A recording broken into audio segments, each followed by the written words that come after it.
Asratu masailihim wa ikhtilafuhum ala anbiya'ihim adalah mereka banyak tanya dan mereka menyelisihi nabi-nabi mereka.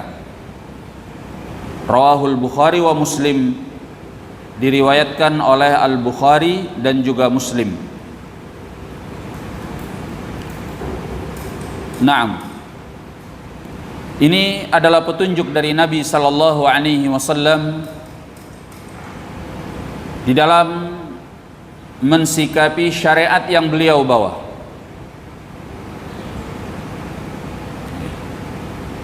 Beliau menyebutkan kaidahnya, ma nahaitukum anhu fajtanibu. Apa yang aku larang kalian daripadanya maka jauhilah. Wa ma amartukum bihi fa'tu minhu mastata'tum. Dan apa yang aku perintahkan kepada kalian maka laksanakanlah semampu kalian.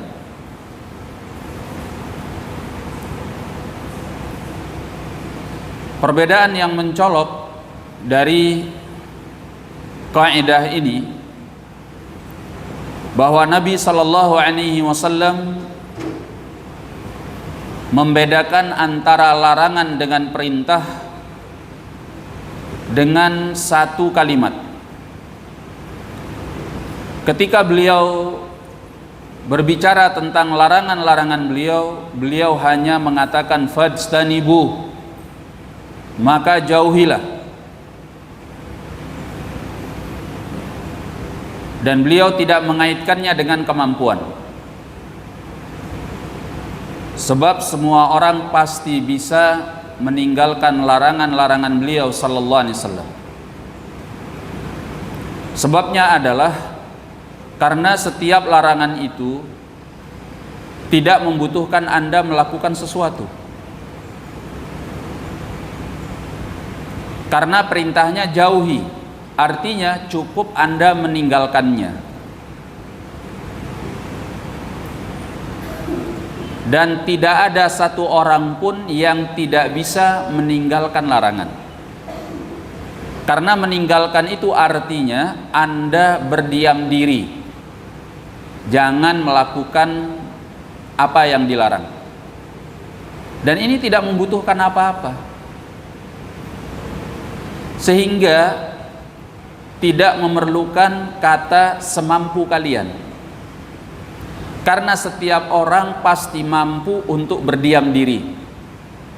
Karena tak ada sesuatu yang lain dibutuhkan kecuali diam, berhenti, tidak melakukan apa-apa.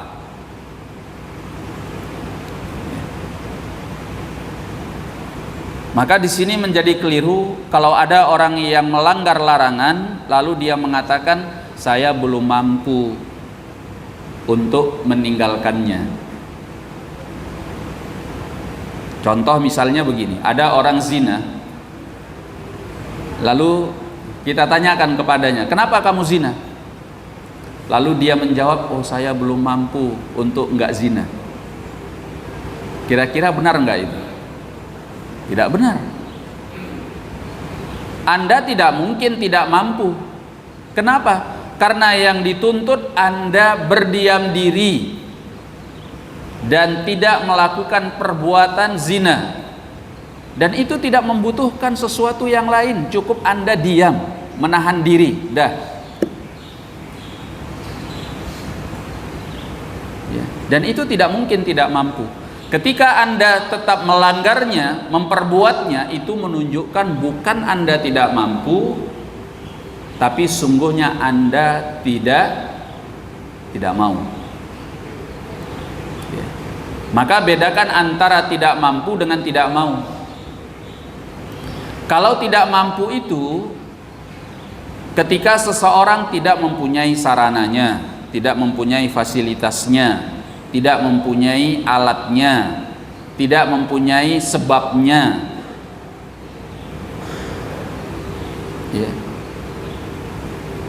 Maka Anda bisa mengatakan tidak mampu. Ketika Anda membutuhkan sesuatu yang lain berupa alat, sarana, sebab, fasilitas yang menunjang dan sebagainya. Ketika itu tidak ada, baru dikatakan tidak mampu. Tapi kalau hati yang tetap menginginkan sesuatu, itu namanya tidak mau.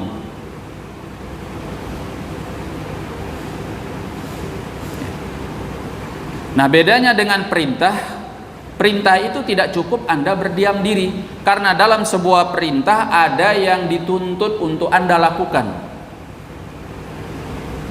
Ya. Misalnya sholat, ketika Anda diperintahkan untuk sholat, ada sesuatu yang Anda dituntut untuk melakukannya, yaitu gerakan-gerakan sholat dan bacaan-bacaannya. Ya, di sana ada hal-hal yang harus Anda penuhi di dalam melakukan sholat.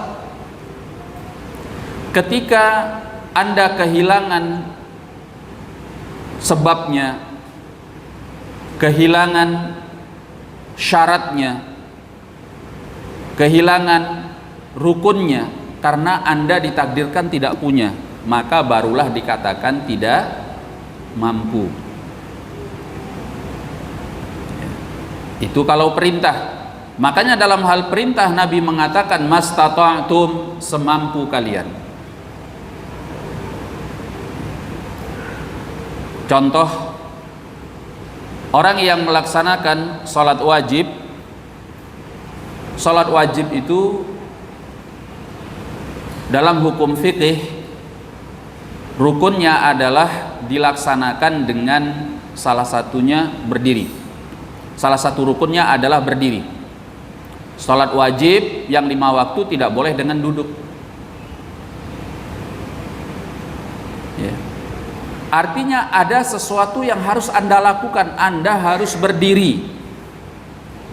Lalu Anda kehilangan rukun ini, Anda tidak mampu berdiri karena Anda cacat. Berarti kewajibannya terangkat karena Anda tidak punya rukunnya, tidak punya sebabnya.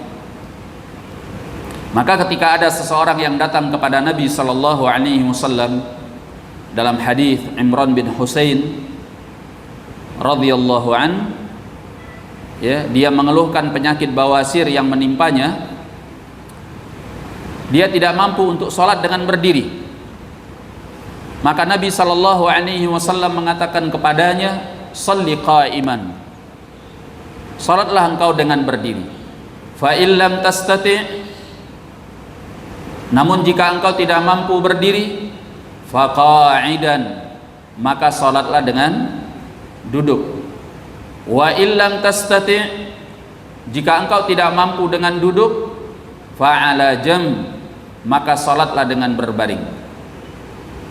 Nah, perintah memang dibutuhkan dia melakukan sesuatu. Ketika kemampuan itu berkurang, pindah kepada yang lebih ringan. Belum mampu juga pindah kepada yang dia mampu melakukannya. Kalau kemampuannya hilang sama sekali, barulah Anda tidak wajib melaksanakan perintah tersebut. Ada orang yang sholat dengan berbaring pun tidak mampu. Apakah dia wajib sholat? Tidak. Tidak ada lagi kewajibannya untuk sholat, karena paling minimal dia sholat dengan berbaring. Nah, makanya disinilah Nabi Shallallahu Alaihi Wasallam membedakan antara larangan dengan perintah. Larangan tidak ada kata tidak mampu, tapi perintah sesuaikan dengan kemampuan. Ini sejalan dengan firman Allah di dalam Al-Quranul Karim, fattaqullaha mastata'tum, hendaklah kalian bertakwa kepada Allah dengan semampu kalian. Dalam ayat lain Allah mengatakan, la yukallifullahu nafsan illa wus'aha, Allah tidak memberatkan suatu diri kecuali sesuai dengan kemampuannya, kesanggupannya. Kita lihat di beberapa masjid, ada orang yang sholat, ketika dia sholat dia duduk di atas kursi. Pernah lihat? Bahkan di Masjid Nabawi atau di Masjidil Haram, kita lihat orang-orang yang ketika dari awal sholat dia duduk di atas kursi. Biasanya orang-orang tua. Lalu ketika hampir akan ruku, Mereka berdiri lalu ruku. Pertanyaannya, apakah sikap ini benar?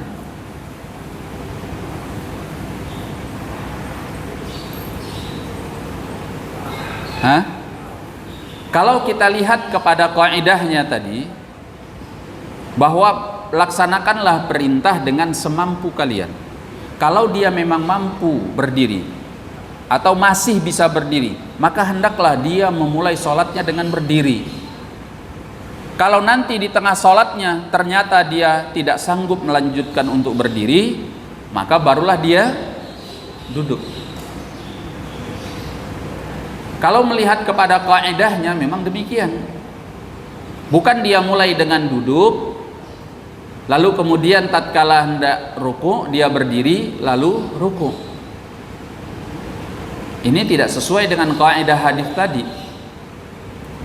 Memang ada riwayat bahwa Nabi sallallahu alaihi wasallam ketika salat, tapi beliau salatnya salat sunnah, di mana beliau duduk ketika salat, ketika akan ruku beliau berdiri kemudian ruku.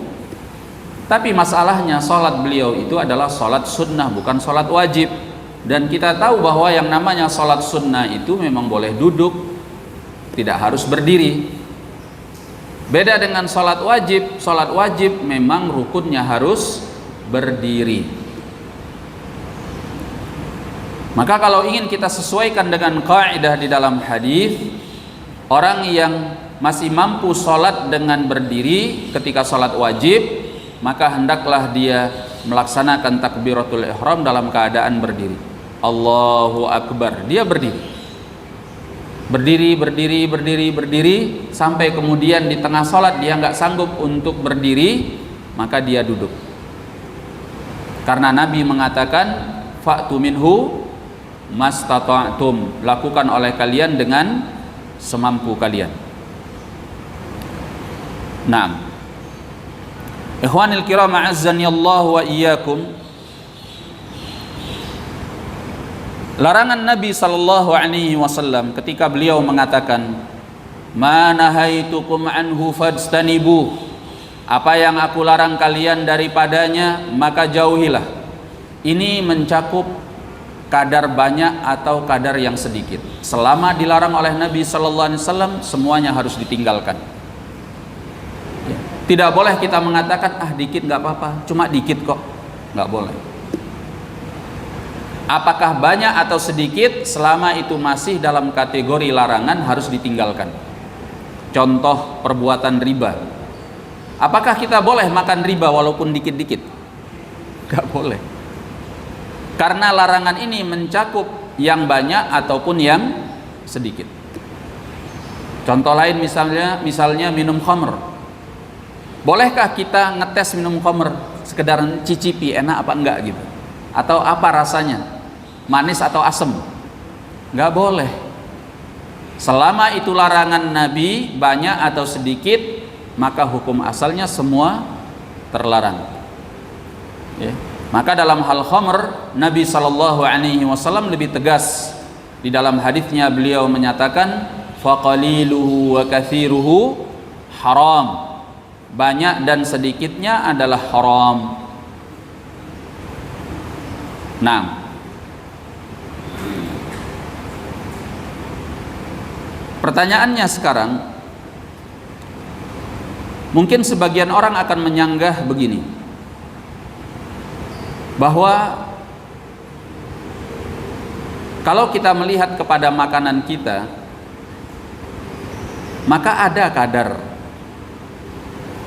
alkoholnya walaupun sedikit, ada unsurnya walaupun sedikit. Bahkan nasi katanya.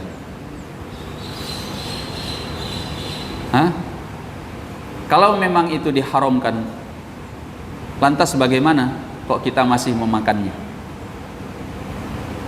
Apa jawabannya?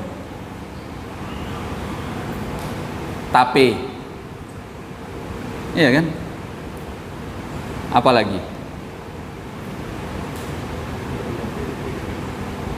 Iya, banyaklah. Kalau memang sedikit dan banyaknya adalah haram, kenapa kita masih memakannya? Apa jawabannya? Bahwa unsur yang terkandung di dalam makanan tersebut bukan sesuatu yang terpisah yang dinamai dengan khamr. Dia memang sudah ada pada asalnya, bukan sesuatu yang terpisah yang disebut dengan khamr. Ya. Dan ketika orang memakan makanan tersebut, apakah makanan itu memabukkan? Jawabannya tidak. Beda dengan sesuatu yang memang dinamakan dengan khamr. Mau sedikit atau banyak, asalnya dia memabukkan. Tapi orang kadar yang minum sedikit, orang yang minum kadarnya sedikit nggak mabuk, Ustaz. Iya, tapi itu kan memang unsurnya murni adalah khamr. Ya, bukan makanan tertentu yang sudah menjadi satu kesatuan dengan apa yang mereka istilahkan sebagai alkohol. Maka khamr yang memang khamr, faqaliluhu wa kathiruhu haram. Kalau itu memang sudah khamr, sesuatu yang memabukkan, sedikit atau banyaknya adalah haram. Nah, kemudian pernyataan Nabi sallallahu alaihi wasallam, "Ma nahaitukum anhu fajtanibuh wa ma amartukum bihi fa'tu minhu mastata'tum." Apa yang aku larang daripada kalian maka jauhilah, dan apa yang aku perintahkan maka lakukanlah dengan semampu kalian, menunjukkan bahwa meninggalkan larangan lebih mudah daripada melaksanakan perintah. Sebab itu meninggalkan larangan tidak dikaitkan dengan kemampuan karena lebih mudah. Sedangkan melaksanakan perintah dikaitkan dengan kemampuan, menunjukkan bahwa melaksanakan perintah itu perkara yang jauh lebih berat. Ya. Maka berarti termasuk waktu dalam kondisi dharurah. Jawabannya, dharurah adalah pengecualian. Oleh sebab itu, di dalam kaidah fiqhiyah yang disepakati oleh para ulama, mereka mengatakan adz-dharurat tubihul mahdzurat. Ya, kondisi-kondisi darurat memperbolehkan perkara-perkara yang dilarang. Al-mahdzurat artinya adalah perkara-perkara yang dilarang. Contoh, bolehkah kita memakan bangkai dalam keadaan dharurah atau memakan babi dalam keadaan dharurah? Jawabannya boleh.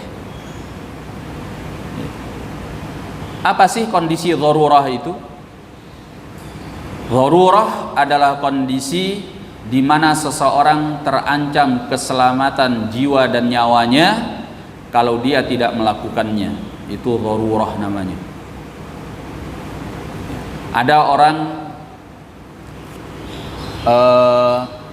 dalam keadaan sudah sekarat karena tidak ada makanan dan minuman. Yang ada satu-satunya hanya daging babi. Boleh nggak dia makan daging babi? Boleh. Ya. Ini disebut dengan keadaan dharurah. Datang di dalam ayat, dalam surat Al-An'am ayat 119, Allah mengatakan, wa qad fassala lakum ma harrama 'alaikum. Allah telah memperinci bagi kalian apa yang Allah haramkan atas kalian. Kemudian kata Allah, illa matturirtum ilaih, kecuali apa yang kalian dalam keadaan dharurah untuk melakukannya. Kalau kalian darurat untuk melakukannya maka diperbolehkan. Dan kaidahnya darurat itu kapan? Kalau sudah mengancam keselamatan jiwa atau nyawa. Ini kondisinya adalah dharurah. Nah,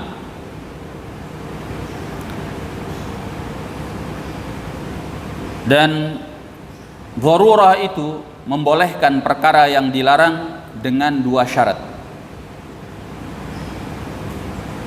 Ya. Yang pertama, dharurah itu membolehkan perkara yang dilarang jika dengan melakukan perkara yang dilarang itu bisa menghilangkan kedaruratannya. Contoh, ada orang keselak. Tahu keselak ya? Dia keselak tulang sampai dia susah nafas, sampai dia dalam kondisi ini kalau nggak diselamatkan, nggak segera diselamatkan, ini terancam nyawanya karena dia susah nafas.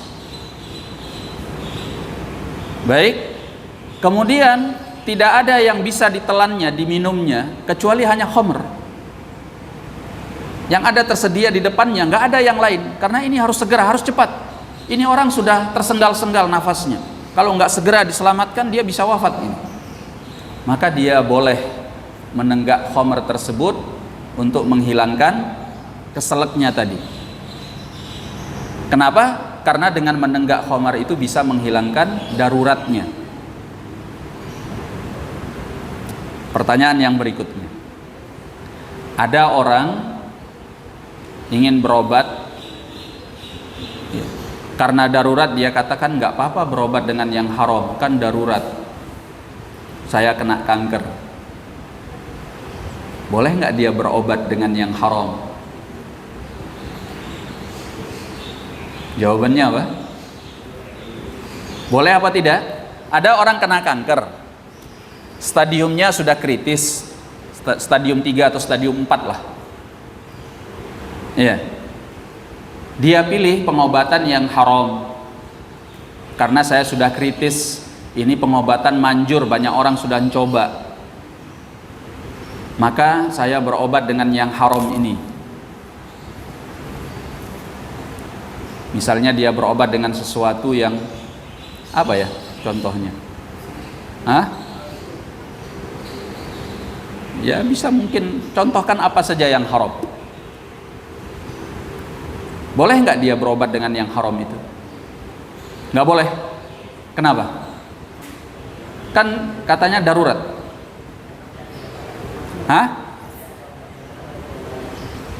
Yang lain nggak dicoba. Saya udah berobat mas kemana-mana, nggak sembuh-sembuh. Ini satu-satunya opsi yang masih tersisa. Mungkin saya bisa coba. Barangkali sembuh. Gimana itu? Kenapa?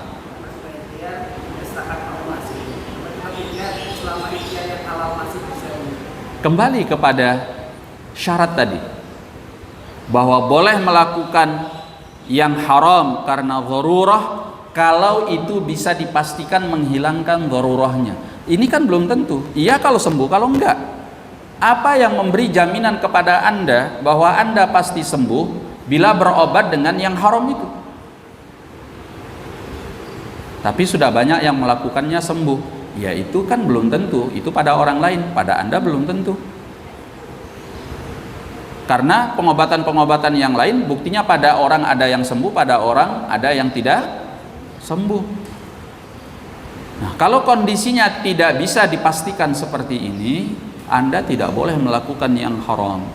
Sebab itulah tidak ada alasan sekritis apapun Anda berobat dengan yang haram, karena kemungkinan sembuhnya tidak ada jaminan. Sementara melaksanakan yang haram itu, melakukan yang haram itu boleh dengan catatan bisa menghilangkan daruratnya. Lah ini nggak ada jaminan kok. Makanya Nabi sallallahu alaihi wasallam mengatakan, ya ibadallah tadawaw wala tatadawaw bil haram. Jangan kalian berobat dengan sesuatu yang haram. Nah, syarat yang kedua bahwa darurat itu boleh dilakukan sesuatu, boleh kondisi darurat itu membolehkan sesuatu yang haram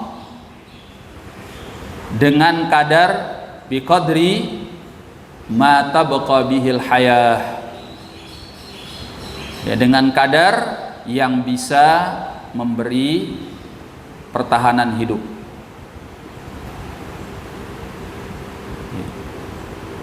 Tidak boleh lebih daripada itu. Contoh, tadi ada orang darurat, dia berada di tengah hutan, gak ada makanan lain, sementara dia sudah mati kelaparan, sudah berat, kondisinya sudah darurat. Yang tersisa hanya ada daging babi.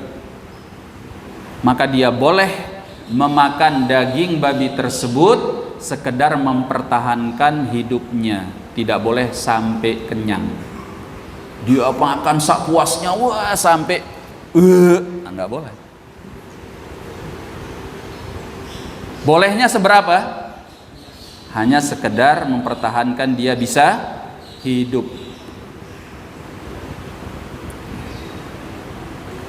Seperti sama juga dengan kondisi meminta-minta.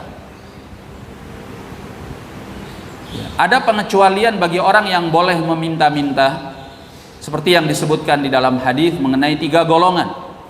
Yang pertama, yang terkena oleh bencana sampai hartanya habis, tak tersisa sedikit pun, ya. Yang kedua, orang yang dipersaksikan oleh penduduk kampungnya bahwa dia memang tidak punya harta untuk melanjutkan hidup, ya.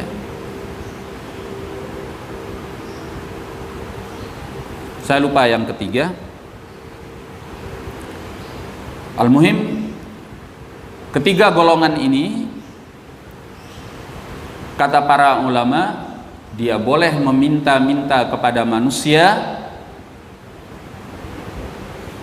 Yang ketiga adalah golongan orang yang terhutang, ya.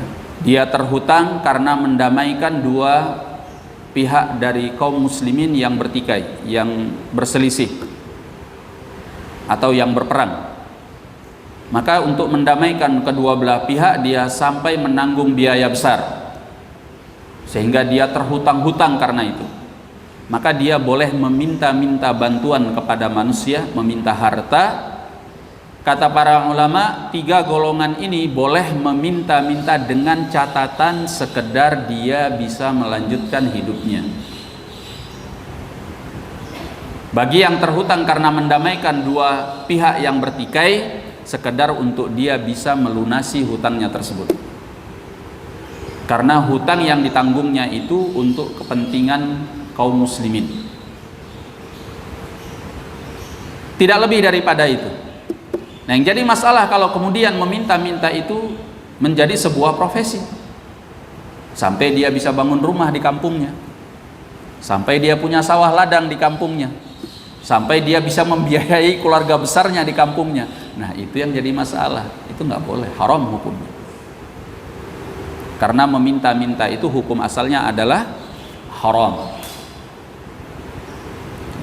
Ikhwanil kiram, azzani Allah wa iyyakum. Jadi kaidah yang kedua, keadaan darurat itu boleh dengan syarat sekedar dia bisa mempertahankan kelanjutan hidupnya, bukan lebih daripada itu. Taib. Ada orang dalam keadaan darurat,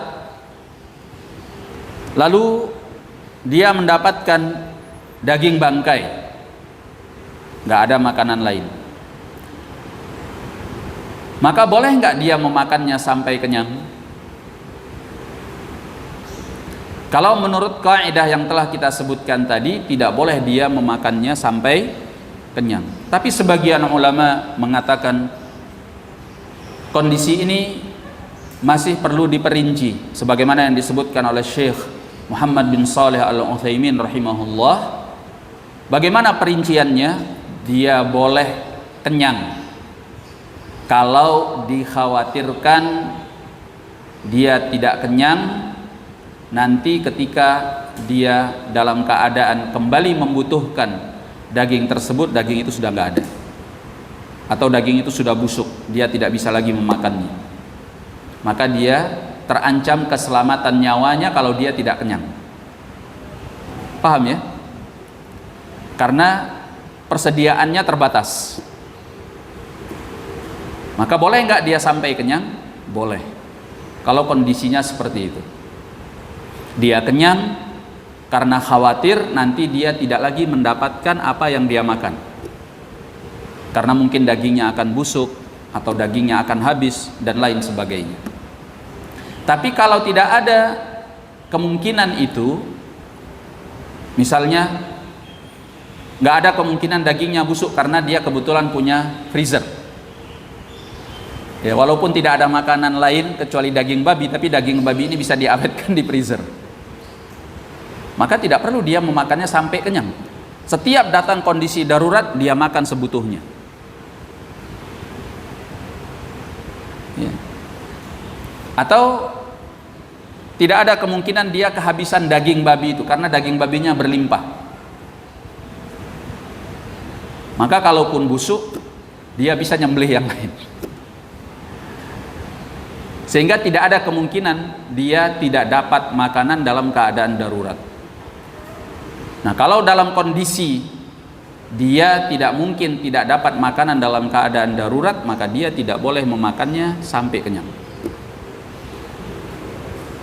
Nah, ini disebutkan oleh sebagian ulama dalam rincian permasalahan tersebut.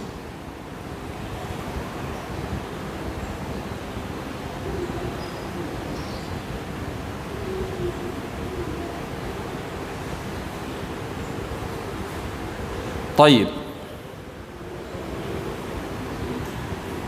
Pernyataan Nabi sallallahu alaihi wasallam, "Wa ma amartukum bihi fa'tu minhu mastata'tum." Apa yang aku perintahkan kepada kalian, maka laksanakanlah dengan semampu kalian. Taib. Apakah pernyataan ini min ajli at-tashil atau min ajli at-tashdid? Maksudnya bagaimana? Apakah pernyataan Nabi ini untuk memberi kemudahan, atau pernyataan ini untuk pengetatan? Tahu perbedaannya? Kalau untuk memberi kemudahan, artinya kalau kalian nggak mampu, ya udah, nggak usah dilaksanakan, karena perintah itu kalau ada kemampuan. Ini artinya memberi kemudahan. Atau perintah ini maksudnya untuk memberi pengetatan. Maksudnya bagaimana? Selama kalian mampu, jangan kalian tidak melakukannya. Kalau kalian tidak melakukannya, berarti kalian bukan tidak mampu tapi tidak mau. Jawabannya, perintah ini atau pernyataan ini mengandung keduanya, mengandung kemudahan dan mengandung pengetatan. Kemudahannya bagaimana? Bahwa setiap perintah tergantung dengan kemampuan yang kita punya. Contoh,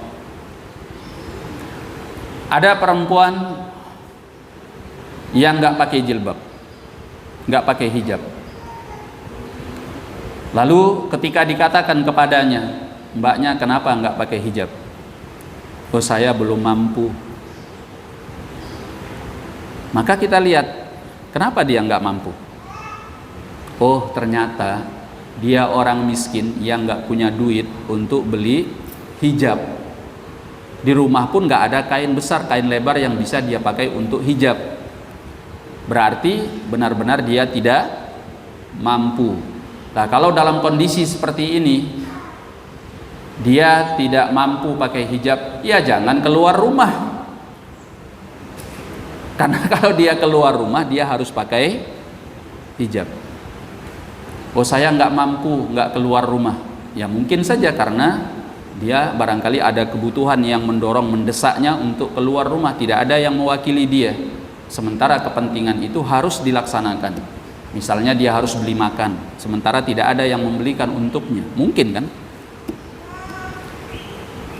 Tapi kalau kemudian dia mengatakan saya belum mampu atau saya tidak mampu, padahal dia punya sesuatu yang bisa dia pakai untuk hijab, maka di situ dikatakan dia bukan tidak mampu tapi tidak mau.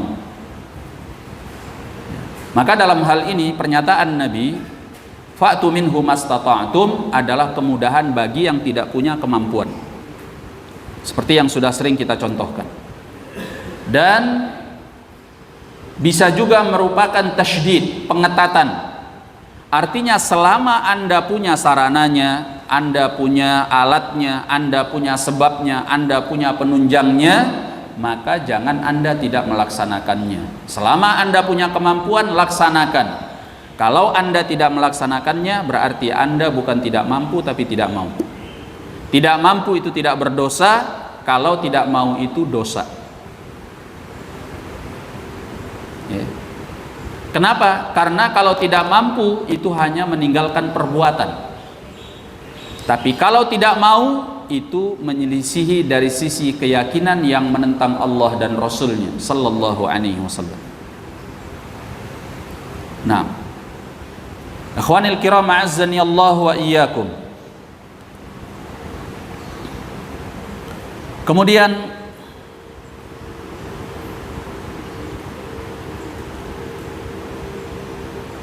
kalau kita melihat kepada personil-personil kaum muslimin,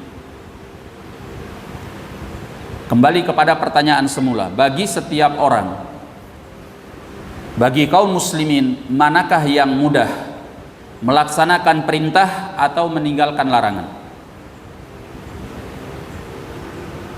Bagi antum, udah nggak usah jauh-jauh deh, yang sekarang ada di majelis ini, di sini nih.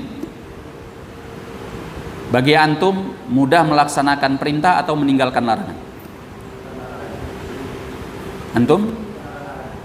Daripada perintah. Kalau antum? Meninggalkan larangan daripada perintah. Di sini antum sepakat? Hah? Enggak, bagi antum. Jawab aja ini. Apakah mudah melaksanakan perintah atau meninggalkan larangan?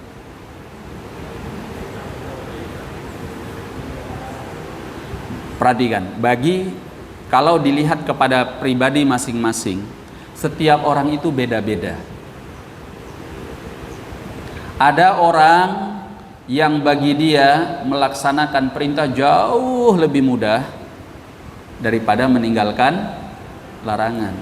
Ada orang itu memang kalau untuk ibadah itu sergap banget, sholat masya Allah sergap dia, baca Quran, zikir dan sebagainya. Tapi maksiatnya jalan. Kenapa? Karena bagi dia sulit meninggalkan larangan. Bohong ya tetap bohong, ya. Sering ngomongnya nggak jujur. Dia tahu itu dosa, tapi memang berat bagi dia, udah kebiasaan. Ya.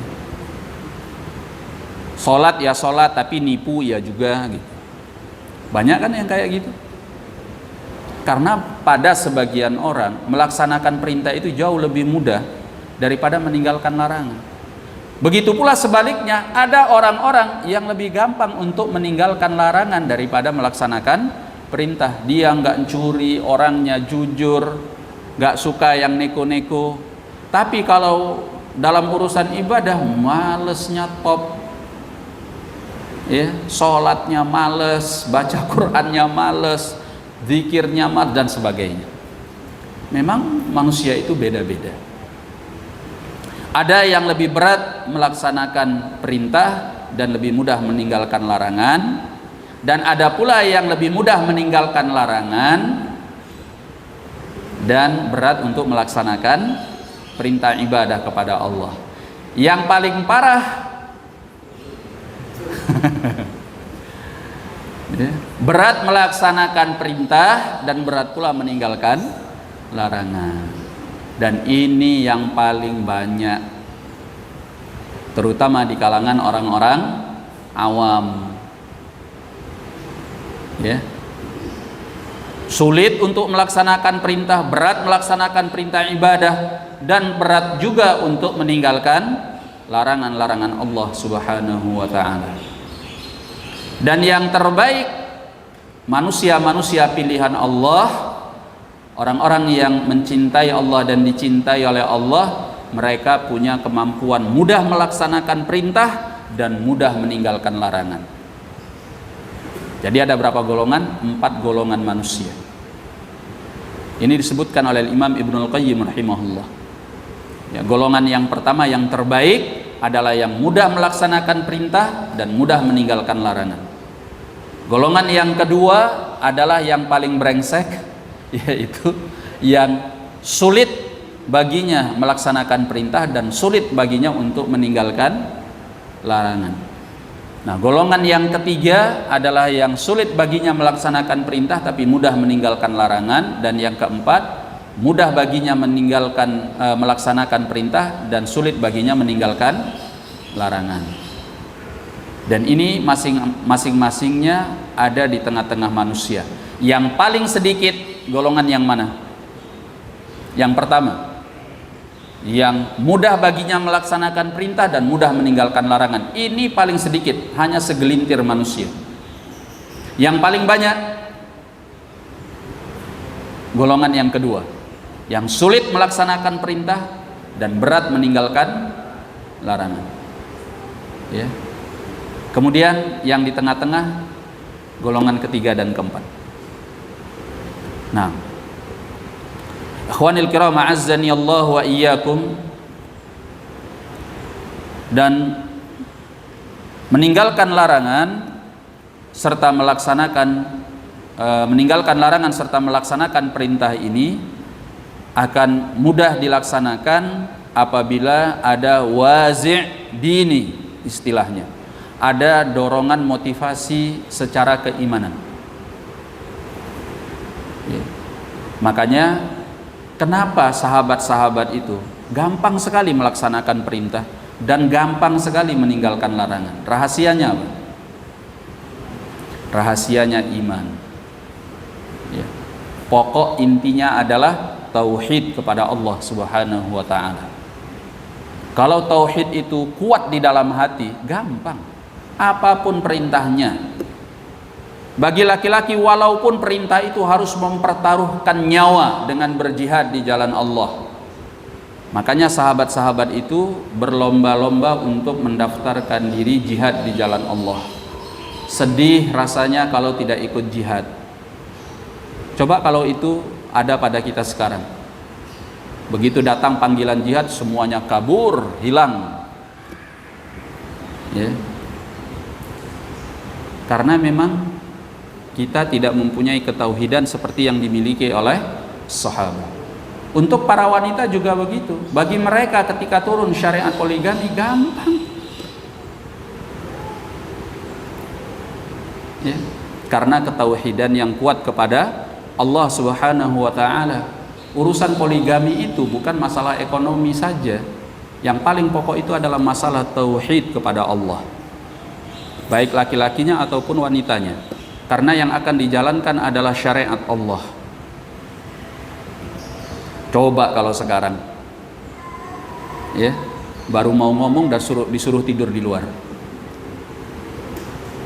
Ya. Jadi nggak ada agama yang berat, apapun syariatnya, baik bagi laki-laki atau perempuan, apakah itu perintah atau larangan, kalau di dalam hati sudah tertanam apa? Tauhid. Sebab itulah kenapa dakwah Nabi Sallallahu Alaihi Wasallam dalam waktu yang cukup panjang isinya tentang tauhid, untuk mempersiapkan hati agar siap menerima perintah dan meninggalkan larangan. Maka kalau kita ngaji, ya, secara atribut kita konsisten, istiqomah dan sebagainya, tapi kalau tauhid tidak tertanam secara baik, maka seberapa lama pun kita ngaji, pasti masih banyak kekurangan-kekurangan dalam hal agama yang masih kita punya, baik yang laki ataupun yang perempuan. Ya. Maka yang laki nggak usah bicara tentang keseriusan di dalam beragama kalau tauhidnya tidak tertanam dengan baik. Kalau bagi ibu-ibu, Anda jangan colek-colek masalah poligami kalau nggak tertanam tauhidnya dengan baik. karena itu masalah berat bagi mereka. Ya. Sebab itu syariat yang mulia ini pondasinya adalah tauhid. Ya. Karena dengan tauhid seorang akan dengan mudahnya mengatakan pada setiap perintah dan larangan, sami'na wa ata'na, kami dengar dan kami taat. Ikhwanil kiram, a'azzani Allah wa iyyakum. Ini belum masuk zuhur ya. Zuhurnya jam berapa? 1 menit lagi. Baik. Kalau begitu ada yang mau bertanya? Ya, silakan.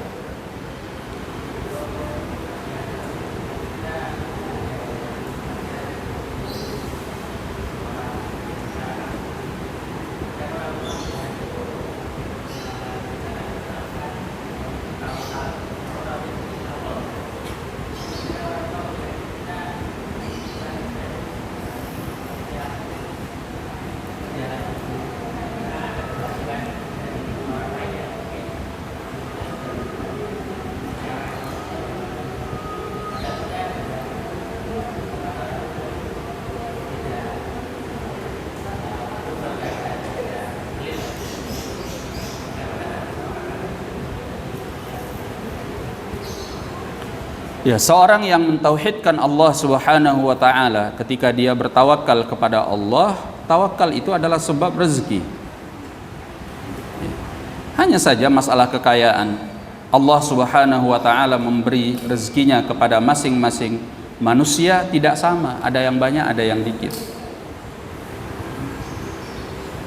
Maka oleh sebab itu ketika kita mentauhidkan Allah Subhanahu wa taala, ketika diberi kekayaan yang banyak kita pandai bersyukur.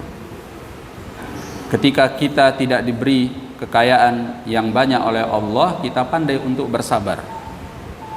Adapun mengenai orang tua yang belum paham tentang tauhid, maka itulah perjuangan kita untuk memberi penjelasan kepada mereka. Ya, kalau mereka kemudian nggak terima atau marah atau sebagainya, ya sabarin aja. Yang penting jangan dibalas dengan sesuatu yang tidak baik. Ya, penilaian yang keliru itu berangkat dari ketidaktahuan mereka tentang agama ini. Ya. Yang penting mereka marah bukan karena antum memang males. Kadang sebagian orang beralaskan dengan masalah tauhid, alasannya tauhid padahal dia males, memang nggak mau kerja. Bedakan antara orang yang tawakal dengan orang yang males. Antum kok santai banget kayaknya, nggak mau kerja. Ya, ana tawakal sama Allah. Kalau memang rezekinya datang ada caranya Allah. Ya memang, tapi Anda harus melakukan sebabnya, yaitu kerja. Kalau Anda berpangku tangan, Anda duduk santai di rumah, bagaimana mau datang rezeki? Ya, karena bertawakal kepada Allah itu tidak meniadakan untuk bekerja. Justru tawakal kepada Allah itu harus melakukan sebabnya. Makanya ketika Nabi menceritakan tentang tawakalnya burung, bagaimana burung? Emangnya burung itu diam aja di sangkarnya? Nabi mengatakan pagi hari dia sudah terbang keluar dari sangkarnya mencari rezeki Allah. Dijamin oleh Allah, dia dapat rezekinya. Pulang dia ke sangkarnya di sore hari, dia sudah dalam keadaan paruhnya terisi penuh. Berarti kan ada usahanya, keluar dari sangkar, dia terbang untuk mencari rezeki. Bukan diam di dalam sangkarnya. Sehingga tawakalnya burung yang dipuji oleh Nabi SAW, justru di situ ada pekerjaan, ada sebab yang dilakukan, bukan berpangku tangan. Nah, barangkali kalau orang tua tersebut marah karena dilihat anaknya males-malesan, terus ketika anaknya ditanya, wah tauhid pak, tawakal aja sama Allah. Nah, ini yang salah, ini nih yang merusak, ini yang ini. Ya, kalau orang tuanya marah karena ini, kita dukung orang tuanya, marahin aja dia, karena memang dia malas gitu.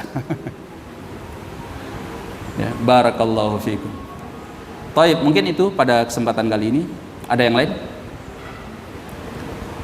Baik, kalau tidak ada, kita cukupkan dulu. Billahi taufik. Assalamualaikum warahmatullahi wabarakatuh.